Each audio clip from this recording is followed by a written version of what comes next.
C'est la première demande de nos clients. Nos clients, sur des vols qui durent entre 30 et 40 minutes, leur première demande, c'est de partir à l'heure et d'arriver à l'heure en toute sécurité. Bien évidemment, en toute sécurité. Donc aujourd'hui, le travail quotidien chez nous, c'est de pouvoir répondre à cette demande.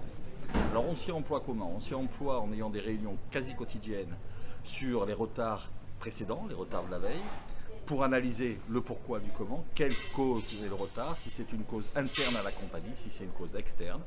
Si c'est une cause interne, on essaye de l'améliorer puisque c'est de l'interne. Si c'est une cause externe, on a la plume facile, le verbe haut et on explique ou on demande des comptes à notre interlocuteur pour essayer justement que lui, intervenant extérieur, qu'il soit aérogare ou autre, puisse améliorer le service qui est proposé à nos clients qui seront aussi les siens.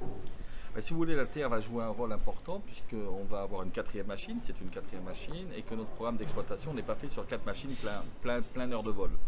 Donc ça veut dire qu'on va avoir une machine qui va être plus en spare sur certaines périodes et qui va nous permettre justement d'absorber les problèmes de régularité en cas de panne notamment, ou en cas de retard trop long, pour pouvoir justement diminuer ces temps de retard et diminuer le temps où on ne peut pas se servir d'une machine. Donc ça veut dire très clairement qu'on va avoir une régularité qui mathématiquement va s'améliorer. Et quand la régularité s'améliore, la ponctualité s'améliore aussi parce qu'on a moins de tension. Alors moi, ce que je prends comme engagement, vous avez vu les chiffres, on a des chiffres à 15 minutes, 80%, c'est de pouvoir au moins progresser encore de 5% à 15 minutes et de passer au-delà de 70% à 3 minutes.